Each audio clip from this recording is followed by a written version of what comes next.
A Canadian nun, paralyzed by MS, sat in her wheelchair at Lourdes. Blind in one eye, constant pain, doctors said she would never walk again. But when she reached out to touch the rock where the Virgin Mary appeared, She felt an electric shock, her lips went numb, and moments later she stood up. and then she ran. And my great-uncle, Father Lucien Larre, saw the whole thing happen. Hey, welcome back to episode 3 of our Advent series, where we're exploring Marian apparitions in preparation for Christmas. And this is the untold story of Sister Mary McGuire from 1972 when she had her miracle. So this story has 2 sources. My great-uncle, Father Lucien Larre, who witnessed the miracle, and a handwritten letter by Sister Mary herself from 1974. The story is actually not known by very many people because it's only ever been shared on her channel. This is an incredible story. Let's get into it. Before Lourdes, Sister Mary's health was collapsing. Doctors diagnosed multiple sclerosis and said she'd likely never walk again.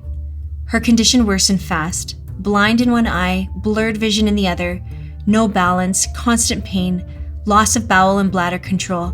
She was confined to a wheelchair. But the moment she heard her diagnosis, one conviction filled her soul. She felt called to Lourdes. She didn't tell anyone. Her health was too fragile to travel. But the urge only grew stronger. Eventually, she told the first person she trusted, my uncle, Father Larre. And instead of discouraging her, he replied, "Why not?" They had no funds for the journey, but money came in quickly. By late April 1972, they were on a plane to France. When they landed in Paris, her condition was so bad they couldn't continue to Lourdes. So for 4 days, she lay recovering while my uncle rented a van and had a hospital bed installed in the back so she could lie flat on the drive. On the first Saturday of May, they arrived at Lourdes. That night, they joined a candlelight procession of 50,000 pilgrims, thousands of candles, prayers in every language.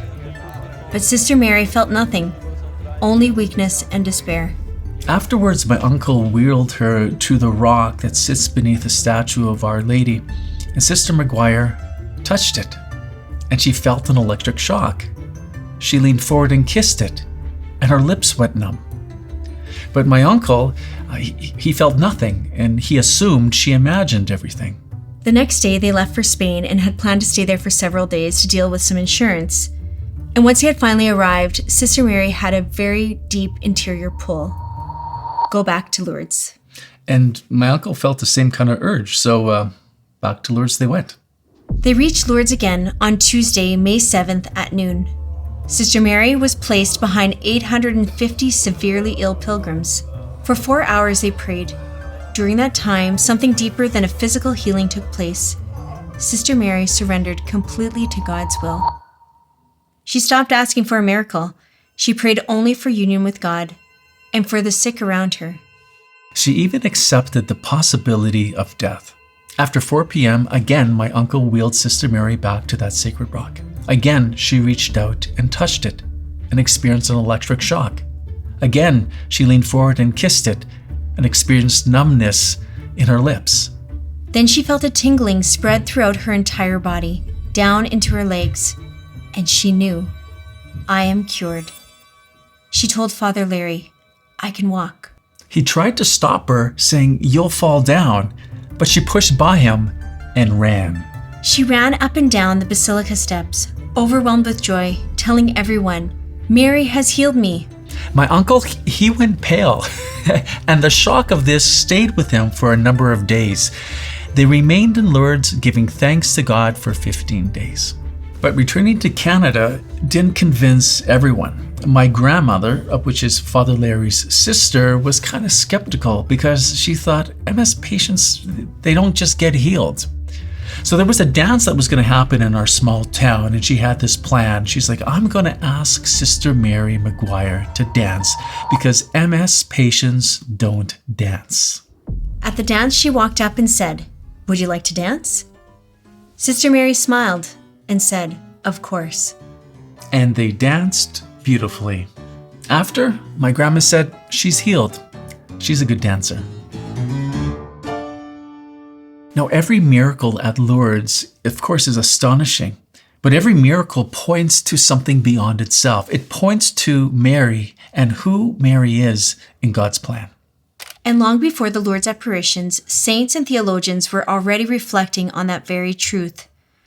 About 100 years earlier, St. Alphonsus wrote about why Mary's Immaculate Conception matters. So 100 years before the Marian apparition at Lourdes, 100 years before the Church proclaimed the dogma of the Immaculate Conception, St. Alphonsus was writing the glories of Mary. And there's a section where he talks about the Immaculate Conception and shares 3 reasons why it is fitting that Mary would be immaculately conceived. I want to draw your attention to just one of those reasons. He refers back to the fall when Adam and Eve are in the garden. They fall out of relationship with God. And then the Lord goes and says this to the serpent: I will put enmities between thee and the woman, and thy seed and her seed. She shall crush thy head. St. Alphonsus says, now if Mary was to be the strong woman brought into the world to crush Lucifer, surely it was not fitting that she should first be conquered by Lucifer and made his slave, but rather that she should be free from every stain and from all subjection to the enemy. Referring to St. Bonaventure, he continues, it was meet that the Blessed Virgin Mary, by whom our shame was to be removed, should conquer the devil, and there she should not yield to him in the least degree. Mary was never under the dominion of the devil. She was never ruled by the tempter's tyranny. She was never a slave to sin. Never was she oppressed by the oppressor or corrupt by the corrupter. You see, when you ask the Immaculate Mother's intercession for your life, she comes with grace by her heel and she crushes the demons that influence your life. So this Advent, consider what are the demons that might be tempting you, influencing you. How about the demon of disunity in your family? How about the demon of lust, the demon of anger, the demon of jealousy? You know your struggles. Ask Our Lady to come and do some crushing. Our Lady of Lourdes, pray for us.